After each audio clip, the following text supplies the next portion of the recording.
Welcome, Professor T.G. Sitharam, scientist, engineer, educationist, administrating the National Education Policy 2020 through AICTE. Thank you. To what extent Indian education system is ready for experiential learning? Today, learning has changed. Multidisciplinary learning. The term I should vanish from every young people of the nation. They should talk about we, nature intelligence, human intelligence, and artificial intelligence. All of us have to be working together. The net zero. Green Tear Foundation use the experiential learning to skill the youth implementing sustainable development goals, the climate action and the energy. Experiential learning is given highest priority. Technology is also going to play a role. How do you think the partnerships in the education field? Amrut Kal, whatever you touch, it become a gold. Indian higher education is going in the right direction. They have a fire in the belly. Largest startup nation in the world. Indian knowledge system is one of the backbones. So how you bring this thing together? Keep our languages intact. These heritage languages will bring wealth of knowledge. That is what we call Indian knowledge. ABC crisis: air pollution, biodiversity, and climate change. Saying that what we can do in order to solve those global problems. Vasudhaiva Kutumbakam. Plant a tree on our mother's name. Maa ka naam ke ek ped. Young people have to practice what you are talking about. Sustainability is a long term. India is a very young nation, friends. We have to make our young people a Viksit Bharat by 2047. Why we still face the problem and we are not able to contribute to achieve our objective of climate action? Responsibility Very good. as a nation to bring all of them into newer skills. Behind the natural disaster, there is a man-made causes. Because the time has already passed. What globe requires is action and not negotiations. Planet doesn't negotiate. Scaling, speeding, and strengthening. Through SCCN, we need to make our young people, not only young, the people on the Mother Earth, to be knowledgeable, working together, sharing their experience, and also learn from the past. Right. What mistakes we have done.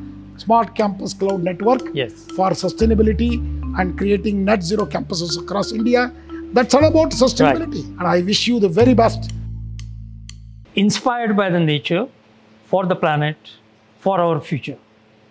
That's the theme decided by United Nations Environment Program for 2026 World Environment Day.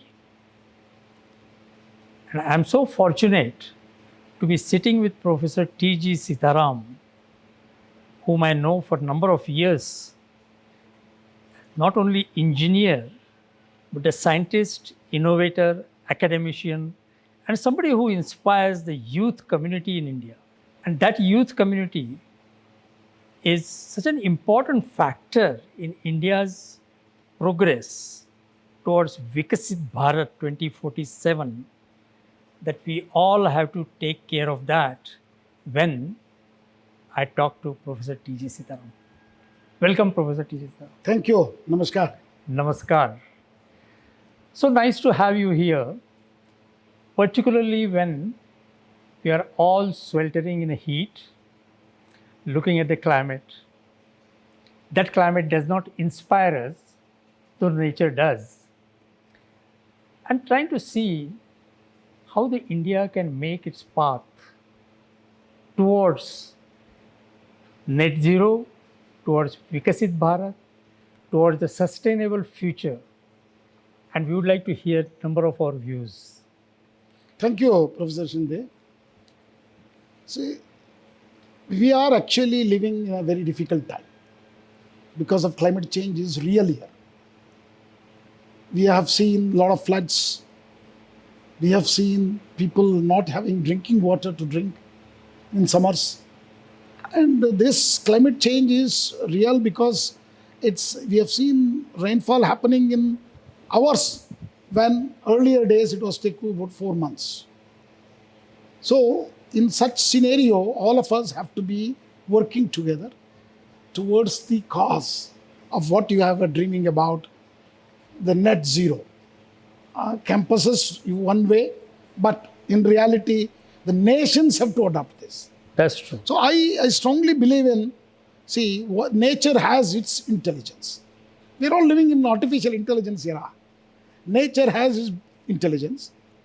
We as a human being who are living in this nature have human intelligence. Now there is another one, Kritikama Buddhi, which is called artificial intelligence. Right. So all have to be used. That is nature intelligence, human intelligence, and artificial intelligence together. If you apply, I think we will no doubt we can make why net zero. That is a starting point. Very good. I think you have set the scene very well. What we are trying to do is bringing together nature's intelligence along with the artificial intelligence. And I would even go beyond that to say authentic intelligence. Maybe it is a combination of nature intelligence and artificial intelligence. But the people who will understand it is the Yuva Shakti. And you have been dealing with this Yuva Shakti for a very long.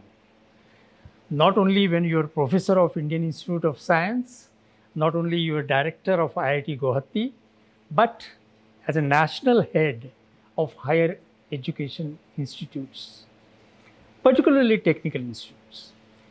But it is very important to see that the world is standing at the cliff.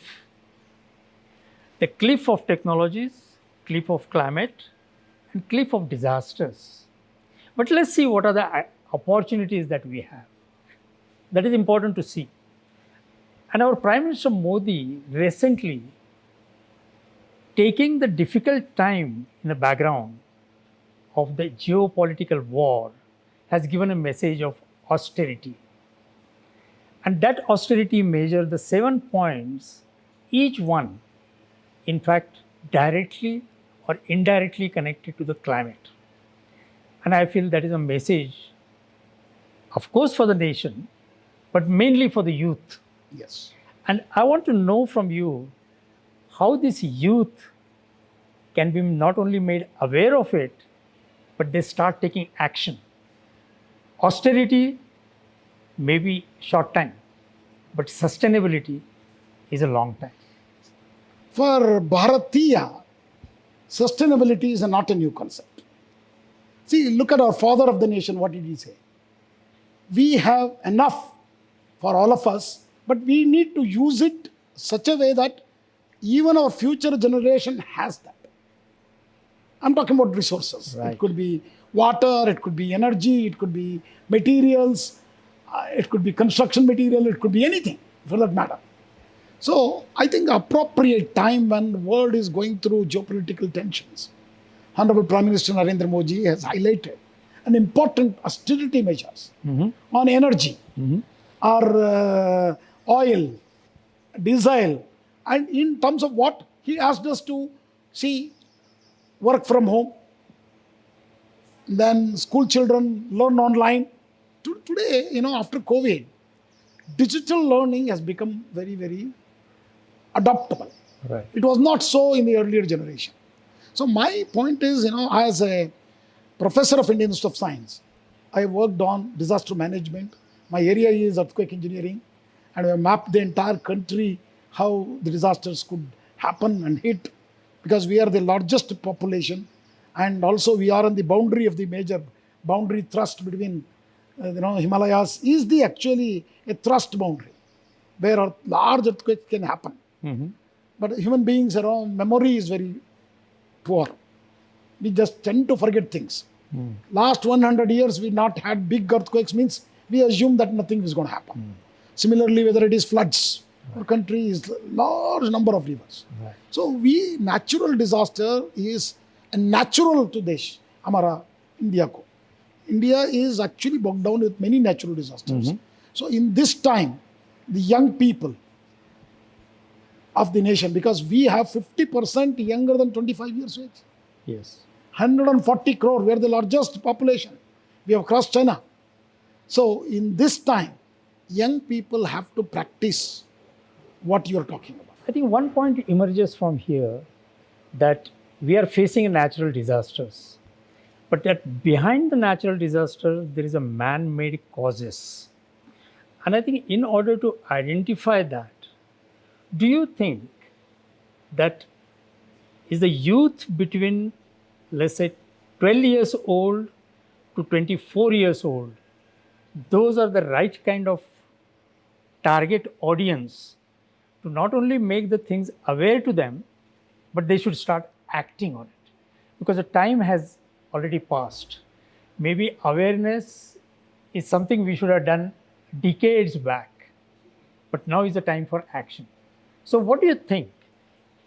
Do the universities and higher technical education institutes, should they keep on taking the classes, make them aware, and then depend on whether they take action or not, or directly get involved in actions? See, when I was the director at IIT Guwahati, we created a compulsory course on sustainable development goals to all our undergraduate students in second semester. The two, it's taught by 9 different faculty from 9 different departments. Why did we do that? This is completely my idea. Your UNEP got interested and they had an interview with me. Sir, it's a very excellent concept. So when we did this, the whole idea is, see, we all as a nations, 180 or 200 nations, signed the United Nations SDG goals, Right, 17 goals. right, When did we sign this? In 2015. right. We are in 2026. This is a 15-year period. Yeah. Hardly we are left with 4 years. What is that we have achieved? Our main goal, sustainable SDG goal 1 is alleviation of poverty. Sustainable goal 6 is sustainability and water. All of these have we achieved? If you ask a question, we haven't done that. Why? Because people's movement was not there. Right. This is a good time to tell them also in the universities. That's what we did at IIT Guwahati. We created a center on water. We created a center on disaster management. So all of them started working together, and we created a fundamental course in the second semester and third semester of engineering, all engineering, irrespective of biotechnology, civil engineering, mechanical engineering, electrical engineering, all have to go through this multidisciplinary course on sustainable development goals. Many kids didn't know even what are SDG. So, see, Millennium Development Goals, the previous 15 years, we didn't achieve fully. Now, also we are failing as a nations. Right, right. So, this is the good time for us to spread this message to all the young people. At AICTE, we have about 14,000 institutions. All India Council for Technical Education, I was the chairman. We made this course also relevant on SDG goals. There is a compulsory course in engineering curriculum on environment. Okay, and we also asked every student every semester to plant a tree on our mother's name. At least, many children, love their mothers. So, at least if they maa ka naam ke ek ped. This is Honorable Prime Minister's slogan also. Right. So, these are the things we popularized in AICTE with 14,000 plus institutions. Right, right. So, that's the time you came to me to create net zero campuses. Right. You remember what our interest is, about 110 institutions came forward. And I'm very happy to hear from you this morning that you have touched 500 plus institution under SCCN. Right. That Smart is Campus Cloud Smart Network. Campus Cloud Network. So through these, I think we need to spread a message Very true. of how one can be sustainable irrespective of what we are trying to do. Right. What I was trying to tell you is, you are giving a right example of IIT Guwahati. And IIT Guwahati is the member of Smart Campus Cloud Network. The idea behind that is, whatever the good things that have happened in IIT Guwahati should be spread to all universities in India, of course, but even abroad as well. And that exactly is the unique selling point I completely of Smart Campus Cloud Network. I completely should- agree with you. yeah. Why? Because I just want to give you one example on IIT Guwahati. See, Northeast, average rainfall is very high. Okay, because when it hits the Himalayas, clouds, pours, Right. all monsoons are wet, Highest and rain. all the rivers bring a lot of water. 70% of Assam is underwater every year without fail. But we are IIT Guwahati campus of 720 acres, Yeah. situated 10 to 15 meters away from one of the largest river, Brahmaputra. Doesn't even one road comes underwater. Because there are 7 lakes. They act like a buffer. When rainfall occurs, this lake swell, attracts water. And also we have an outlet to Brahmaputra river, which is higher. So all of this is not done, it's done by human beings. Right. The campus is designed because this is a marshy land. We are able to create these 7 lakes. That in that 3 lakes are larger ones. Right. Another 4 lakes are smaller ones. Yeah. And also an entry to Brahmaputra river, which is just hardly 10 meters away. So I give this example. Nothing is impossible to do. Right. Right. Engineering is possible. That's where, as a chairman AICTE, I told all my students, wake up, you can do many things. Right. And the action that you take in a university campus, not only it should be spread across, but the message is not only about the reservoir. The message you are giving is how we can have a multifaceted benefits, multi-benefits. Is water, is also the impact of climate change, and also you are managing a disaster. So it's a disaster management, water scarcity, climate change, all these are impacting. And the multi-benefit aspects are one of the economically very beneficial. They're cheaper, they don't cost much. And I think these are the kind of messages. It's not only that we created 8 reservoirs, but the message from that, what are the impacts of that, that need to be spread across. And that's why there is a term called experiential learning. And I think that experiential learning should spread faster. Because if you have very short time to act on, the experiential learning comes in a picture. Because now we will be able to say, oh, we did that in IIT Guwahati.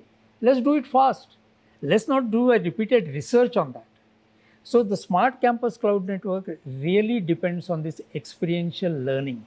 And this will not come by appointing the external consultants to come and do something for us. Because that is old aged solutions. Do it yourself so that you can serve. And that's why the theme is our future, our planet. It's not a future of external agencies. It's our future. So let's take care of ourselves. So my point is, to what extent Indian education system is ready for experiential learning and its impact analysis? I will answer this in 2 ways. And before that, I would like to give a message to all the students who are choosing their fields. Civil engineering is going to be one of the marvelous things which you can do many things, particularly in this area of sustainability. I appeal to the students, civil engineering is no less than any of the computers or any emerging technologies. So I appeal to the students to take this core engineering, civil, as their choice and do best things. Coming back to your question on how we are experiential learning. Professor Shinde, I would like to tell you, with my experience as chairman AICTE, what I learned is, today learning has changed. Today learning is not happening the time when we were studying. We studied with teacher-assisted learning. We are learning today with self-learning through Swayam Plus, NEET, Coursera platforms. And then peer learning, collaborative learning, experiential learning. AICTE has created 421 AICTE Idea Labs, where we give them a printer, 3D printers, where they can conceptualize their ideas into a product, build projects, and solve problems of the society. Right. So this is what students have to do. Right. So I call this project as Build-a-thon. Today we are all remembering China because any product you see is a Chinese product.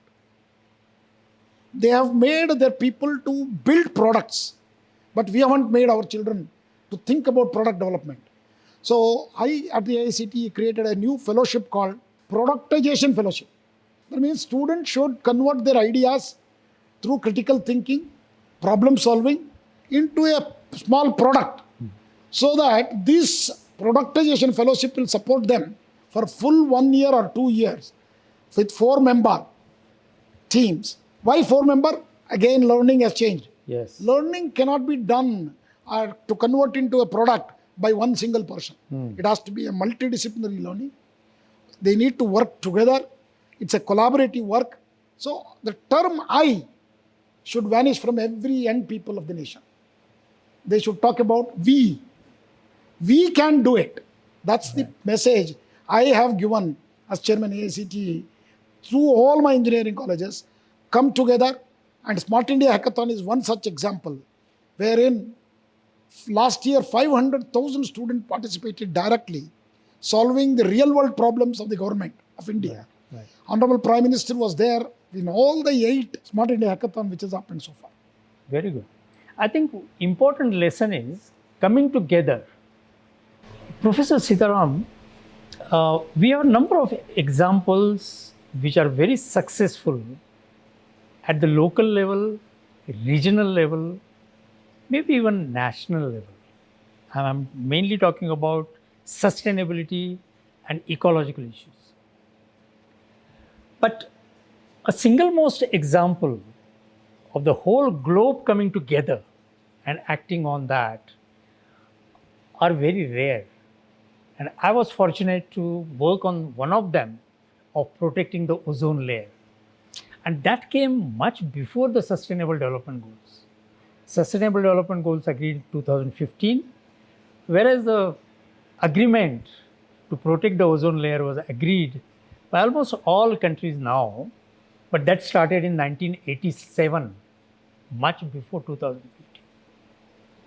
But then one of the success factors why it worked together was that people saw it is coming, the crisis is coming to us, and start acting.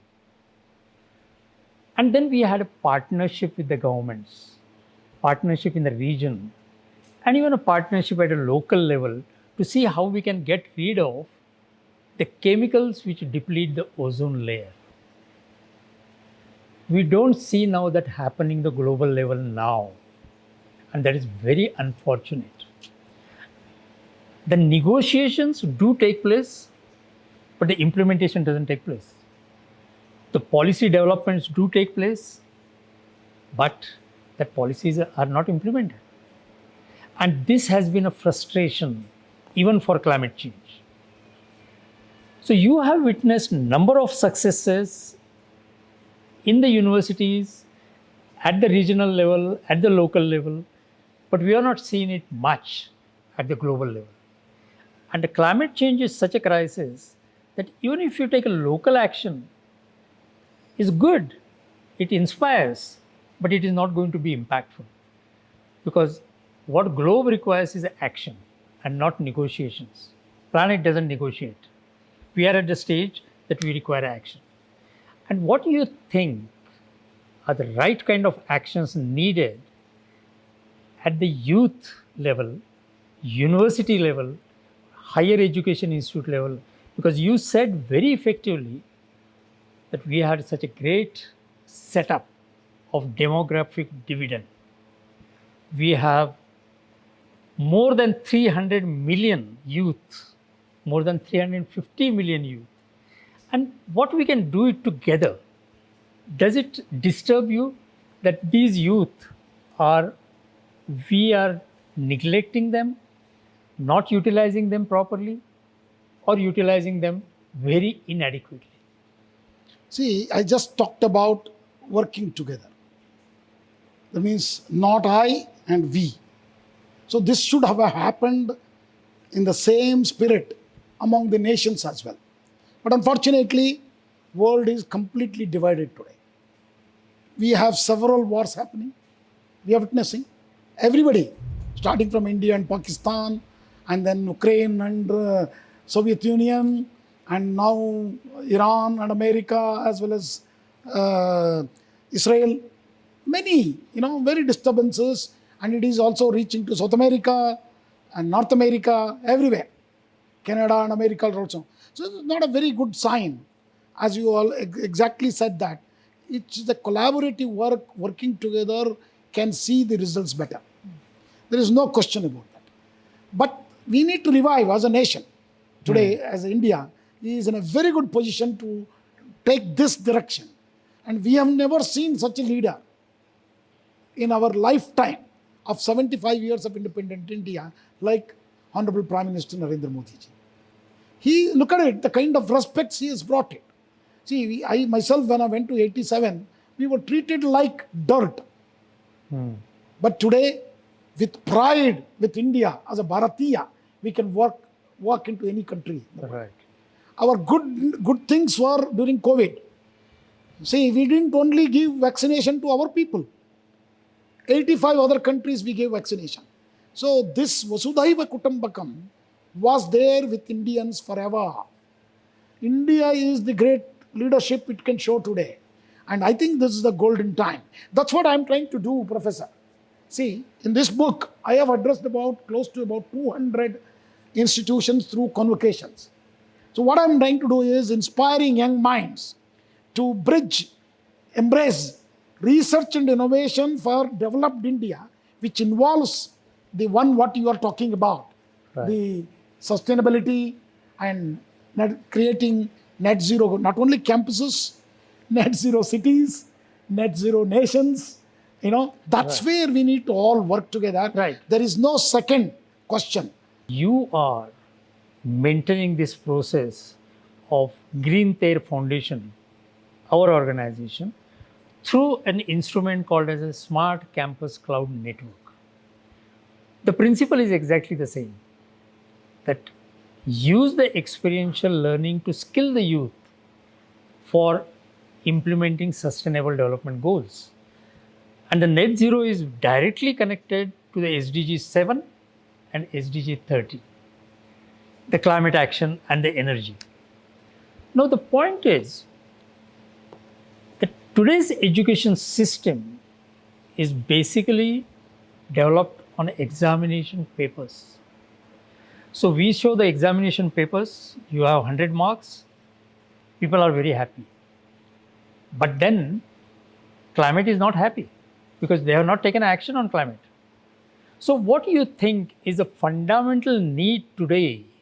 Do we overhaul the whole education system to move towards the papers, which anyway sometimes leak out, and then we have a big problem? So do we depend on that, or we also include the experiential learning and the impact analysis of what youth does? I would like to elaborate. India has done a fantastic policy, which is not done in the last almost more than 60 years, which is called National Education Policy. National Education Policy 2020, what Honorable Prime Minister and the Ministry of Education, where I was one of the proponent as Chairman AICTE, is centers around students and their learning, where experiential learning is given highest priority. I talked about the AICTE Idea Labs, Atal Tinkering Labs. All of these are things to make our students hands-on, to do things. I strongly believe this is the golden time when compared to my time. Very true. Where I learned only through teacher-assisted learning. But today's students are learning to do things. I have visited hundreds and hundreds of institutions and schools. The culture is being changing. They are trying to do projects. Project-based learnings are happening. And I feel very happy to see youngsters coming out in this mode. Right. But at the same time, technology is also going to play a role. Today we have artificial intelligence. That's what, Professor, I have done in this book. This is not just about AI. If you had a chance to read this book, here we talk about sustainability also, how AI could be utilized. This is why we called it as Road Ahead 2.0.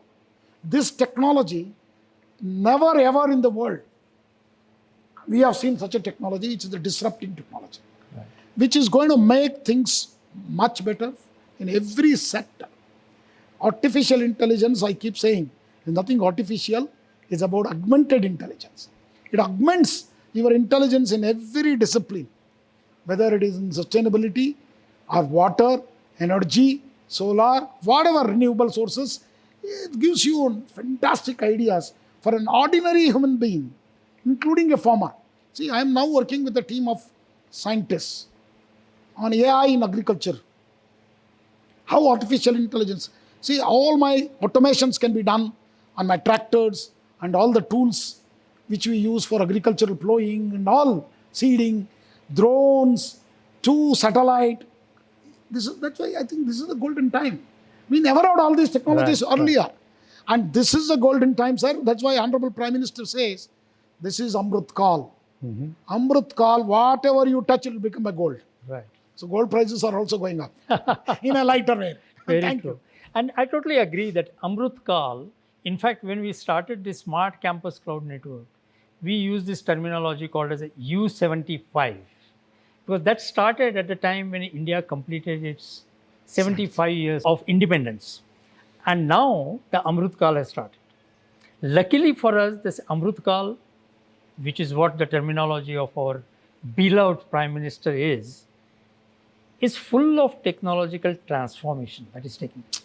It's a sort of a shock that we have artificial intelligence, and because of the artificial intelligence comes some of the benefits as well as some of the doubts. One of the doubts is whether artificial intelligence will make a person work in silos. Because earlier we talked about partnerships, our behavioral patterns together. We talked about taking action in campus, to community, to country, and to the cosmos. But whether artificial intelligence will make us sort of a selfish, get knowledge yourself. How do you think the partnerships in the education field will develop with the help of artificial intelligence? To answer in a very, very short way, imagine something which you can do with artificial intelligence. That's why I call this book as AI Imagineering. So none other than Philip Kotler, you must be knowing. Yes. He is the marketing guru of the whole world. Okay? And what he said, AI acts as the map for the whole world to plan.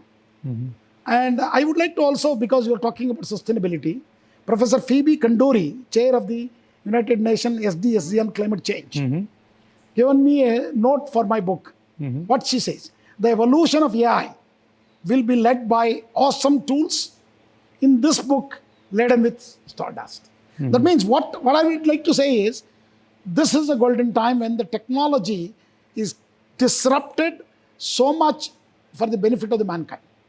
I don't think we have seen any technology like this. It's like a fire when the mankind was roaming around. They did not know how to cook. Okay? This is like that kind of innovation. This AI is going to change the way we think, we work, and we also live. Yeah. I think the digital technology does have a potential of getting the people together.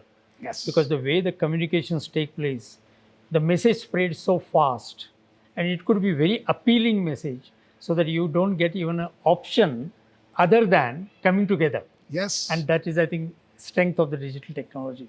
No doubt about it. The technology is there, policy is there, maybe finances are there, but we don't have skills, we don't have human capital. And the education sector comes for the human capital purposes. We feel that when human capital is there, I think it is only limited to giving the degrees out and getting the graduation, post-graduation or PhD, maybe after researching and all that. But the education system doesn't have measurable ideas or measurable instruments for what impact that youth has done. How to analyze or rank a youth based on impact that he has done in the campus or impact he's likely to do after he enters into the market? Thank you for this very important question.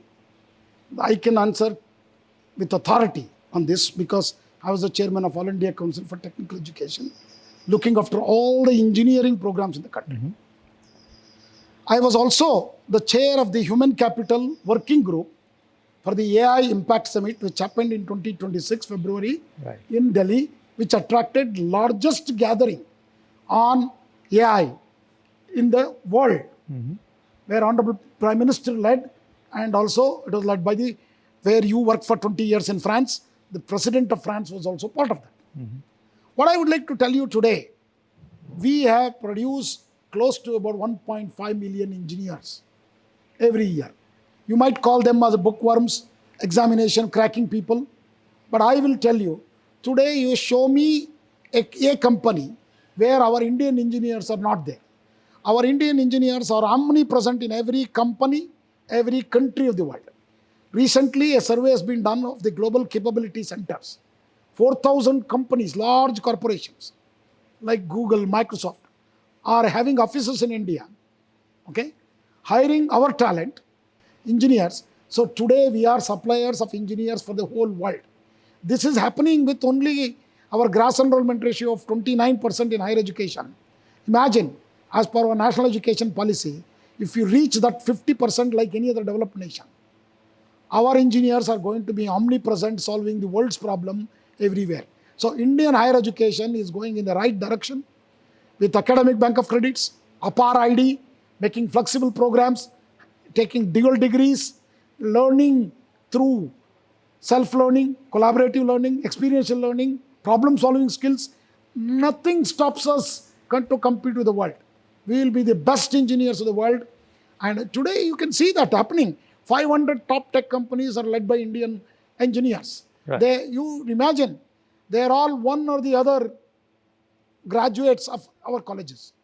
And I will also tell you, we have a lot of prize for our IITs. They are really the brand. I call them as IITs are institutes of Indian technologies. But who are those engineers who are professors there? I asked a question in IIT Guwahati, my professors, where did you graduate from? You know what they said? Sir, I did my MTech from IIT Bombay, PhD from Purdue University, postdoc from Cornell, and they came back and started teaching in IIT Delhi or IIT Guwahati. This is 95% of the faculty. Please understand, not one or two. 95% of the faculty in all 23 IITs. And then I asked a question, where did you graduate?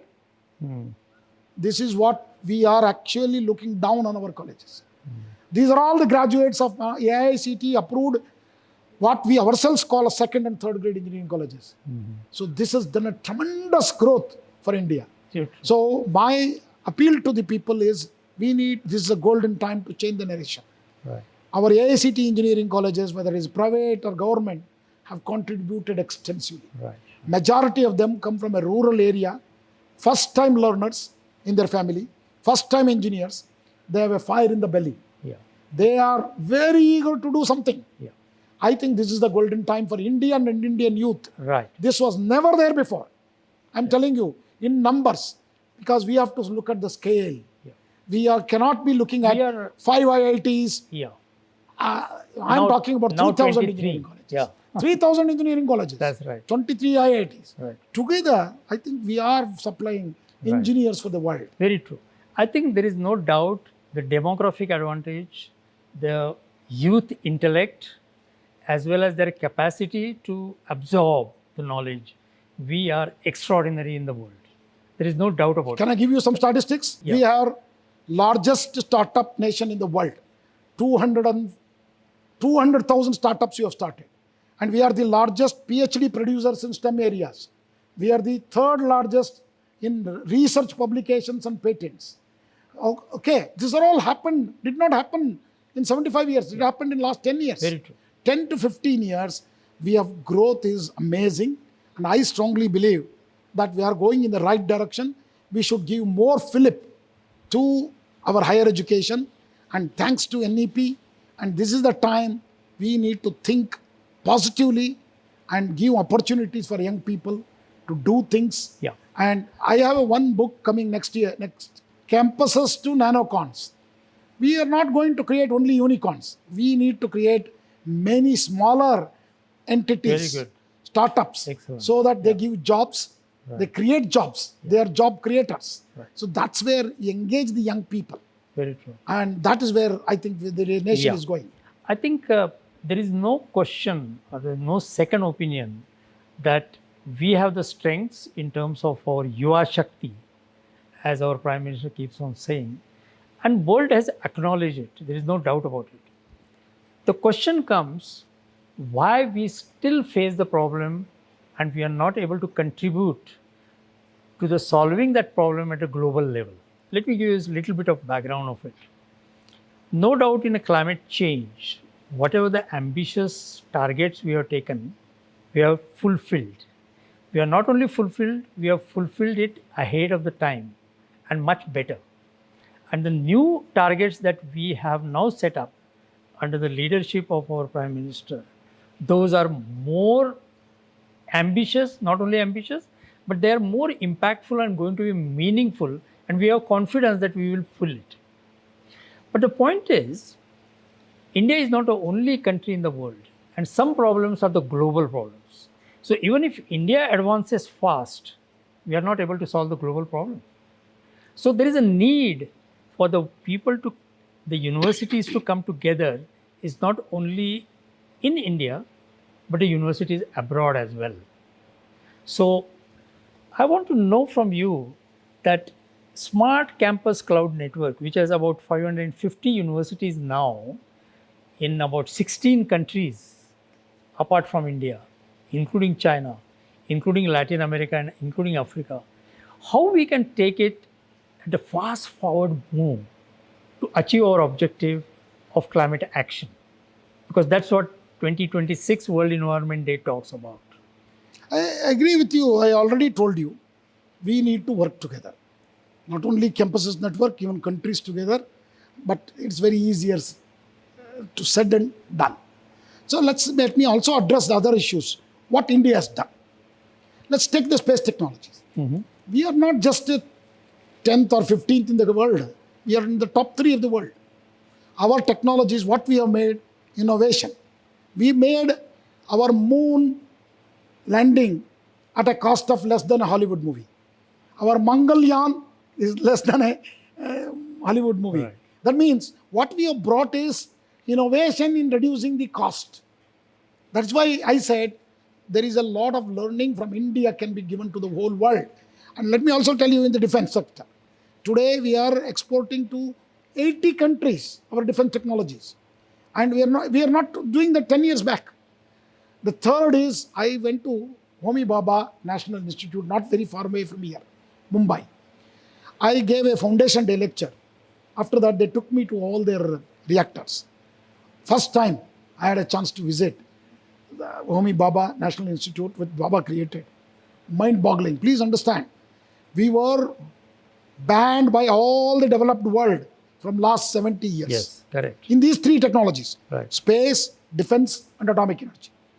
What we have done in the atomic energy particularly impressed me is medical isotope generation through our reactors to treat cancer, and how we distribute it. Look at any cancer hospital anywhere in the country.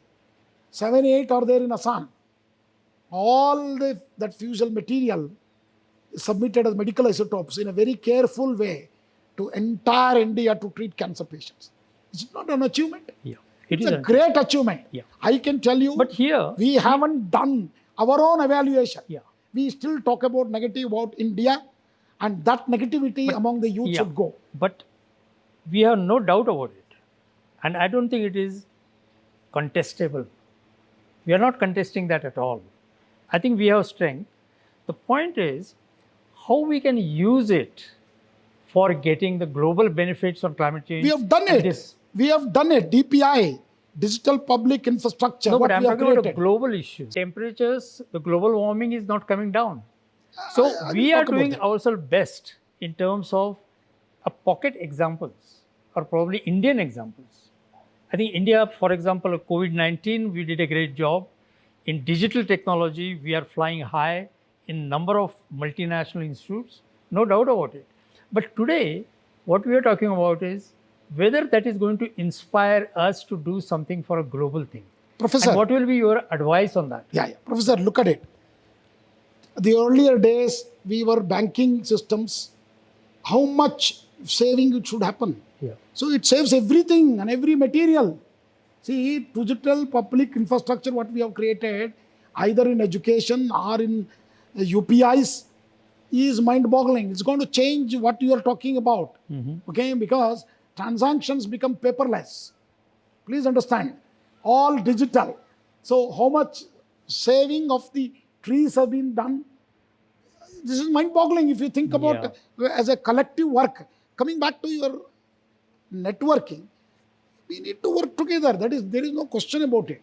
Whether it is climate change or whether it is sustainability of water or disaster management. Everywhere people have to work together. We have created the problems, we have to solve, because we have grown out of bound in terms of number of population. See, our Mother Earth had very few population, very early days of 50s. Today we have touched almost 8 billion. So this is the one where we need to also see how optimally utilize resources. Okay, that's where the digital technologies, AI and DPIs will provide us.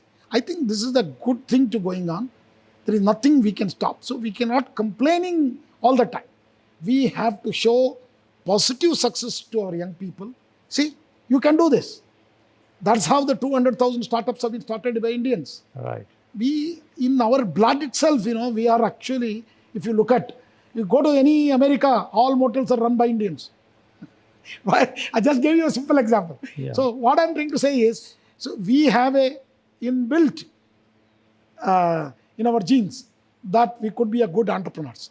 So we have to encourage our young people to become entrepreneurs, create products and solve problems at a low cost and be also sustainable, so that we leave the resources for our next generation. Yeah. Okay, so let's have some kind of a rapid question and answers. The United Nations, which was instrumental in getting the people together for sustainable development goals, as well as Paris Climate Agreement, that organization is now completed more than 80 years now. And we have seen that that organization is not yet succeeded in solving the environmental issues. They probably got the people together, convened them for thinking about it together. But we are unable to find what is called as a solution, except for some of the striking examples like ozone layer protection, where I had a first-hand experience on that. But when I see that in other cases we are failing it regularly, I feel that somewhere we are missing the points. And do you think in what way the Indian youth can take a leadership, particularly to solve what we call it as a ABC crisis: air pollution, biodiversity, and climate change? So let's restrict to that, saying that what we can do in order to solve those global problems. See, when we are industrializing, and also to move very large chunk of people, mobility, this air pollution is become big menace. Okay? Many of our second tier cities are heavily crowded. Lot of issues are there. I think we need to look at solutions. This is what the same case was in Europe. If you go back to 80 years, 100 years back. Don't tell me they were always like this. They were also gone through all these cycles. This is a cycle of things. See, we as a nation, we are a young nation. India is a very young nation, friends. We have to make our young people motivated towards making India a Viksit Bharat by 2047. That's our Honorable Prime Minister dream as well. I think this is the time. Right. We need to make aware the young people. They're quite capable, so the answer, challenging, they're bold, courageous, right, better than many of the older generation. Right. Why? Because they can take risks. They're well connected. Knowledge is at their fingertips. Through the social media, they're very well connected. But we need to give them opportunities. That's what we have to do. Very good. I think as a mentor for Smart Campus Cloud Network, coming from you is extremely important. And I think we have to now a responsibility to make sure that this movement of skilling the students to utilize their potential, and we already know that potential is so high, I think that should become a priority. I agree with you. Yeah. Skilling, productivity, the kind of skills what you thought or what the countries thought about 10 years back are not the skills. They are all now emerging skills. Right, right. So the skill development is my area.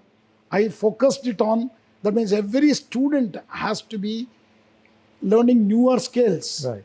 Newer skills means all emerging area skills. See, this is not now, see, carpentry, even small things can be done by robots today, Right. even in agriculture. Right. So things are completely now have changed. So upskilling, reskilling, it is not just the job for the young people. Even many of us have to get upskilled, reskilled. So skilling emphasis is very high today in Yeah. India, and we have in engineering colleges made sure our majority of students get skilled. They are better skilled today than many of us in the olden times. Very good. So, but job is not yet done because we are a huge population and of young people, as you rightly said. I think we have a great responsibility Very good. as a nation to bring all of them into newer skills and newer working environment and also make them learn, work together. And partnership is definitely the tool to accelerate it, because you learn from each other and then you go ahead of it. There is one thing I want to ask you about artificial intelligence, and you have done a lot of study on it. But it's not only study.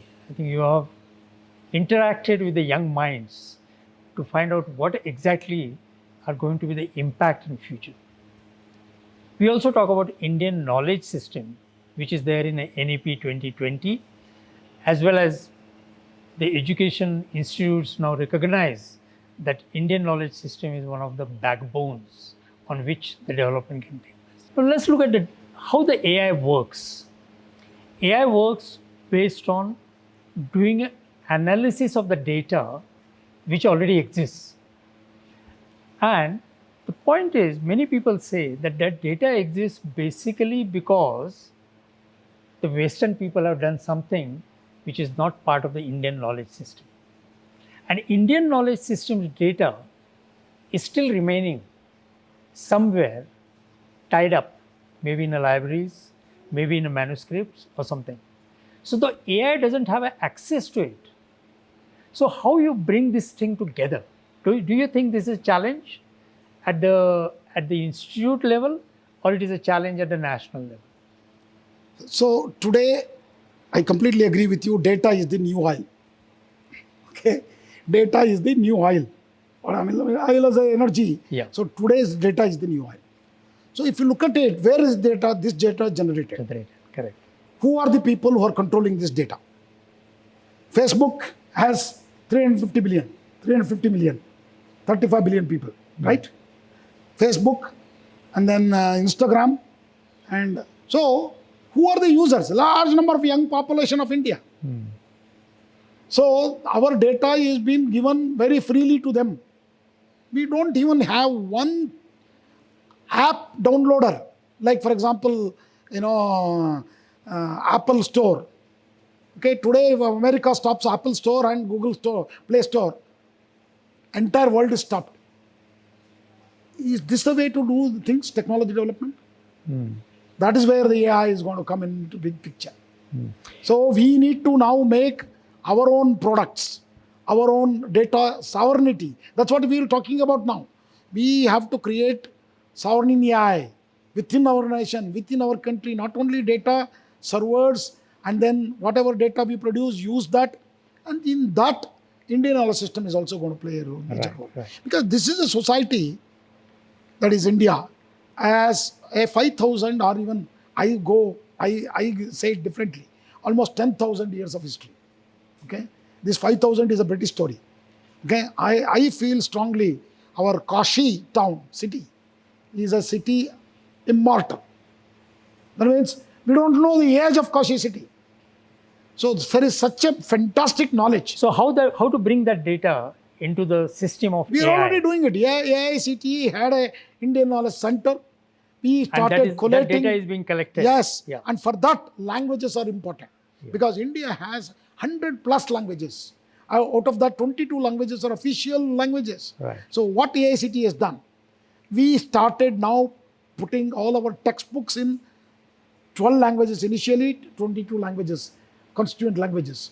So languages are the greatest strength for data, whether it is Marathi, Kannada.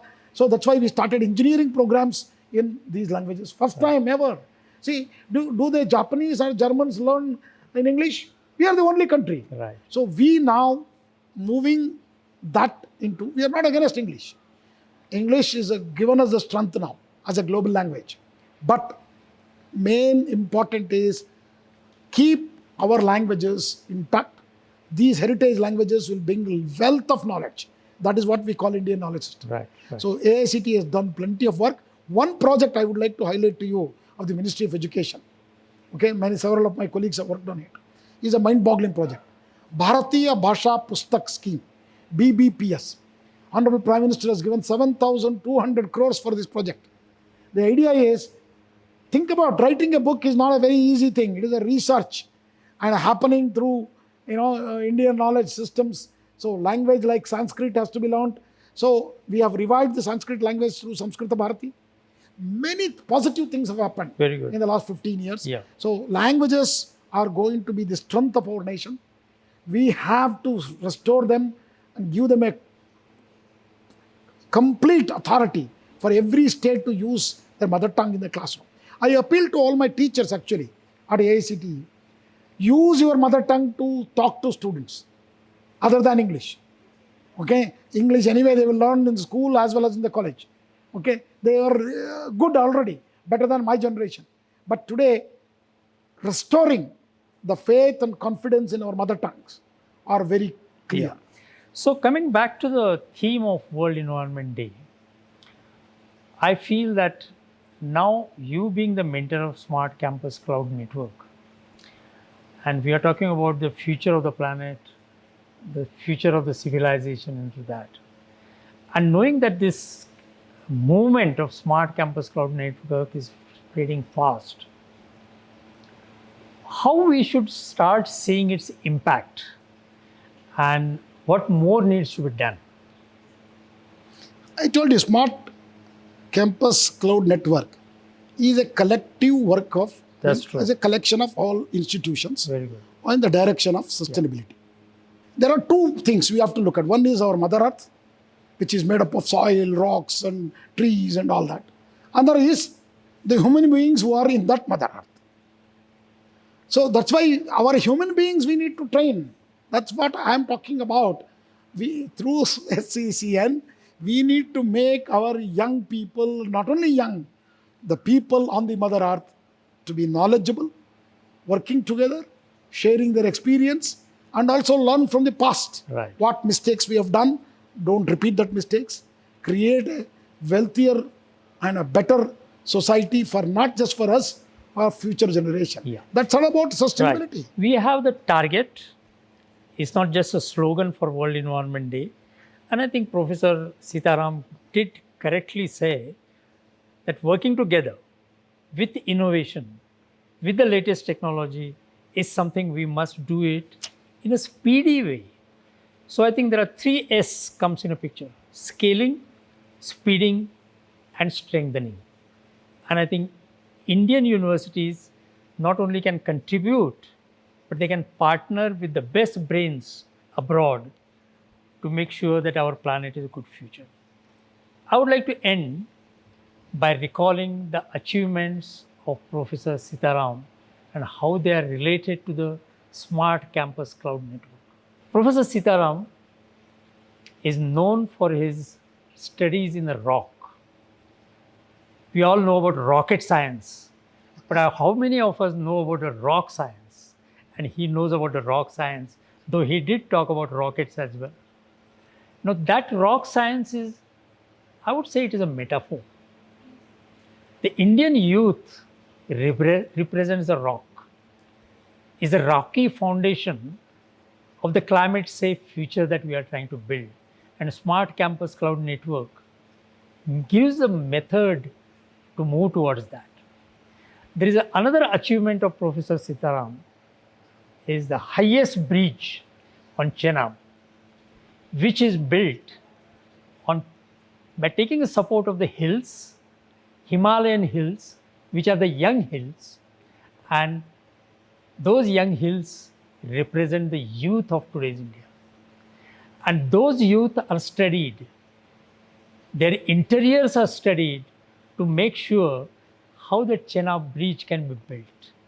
And I think he's the right kind of mentor who is expert in studying not only the young hills, young rocks, but also the young minds. And I'm sure we are going to benefit a lot from his rocky experiences as well as the experiences with the youth. I have no doubt that today's theme will go to the completion, provided we get a continuous support in the right way from the youth potential of India as well as all over the globe.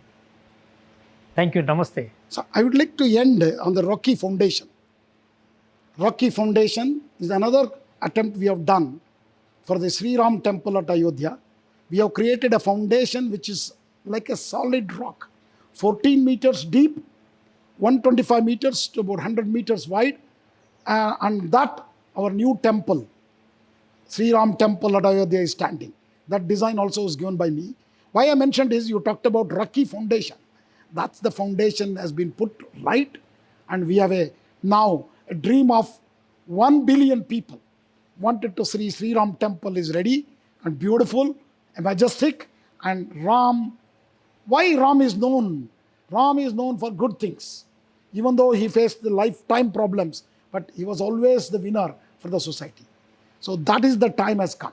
This is the golden time. With this, I thank you very much for hosting me on this podcast on Smart Campus Cloud Network for sustainability and creating net zero campuses across India. And I wish you the very best in your attempt through the SCCN for making this happen. And I will be there with you to handhold this attempt. Thank you very much. Thank you Namaskar. very much. Namaste.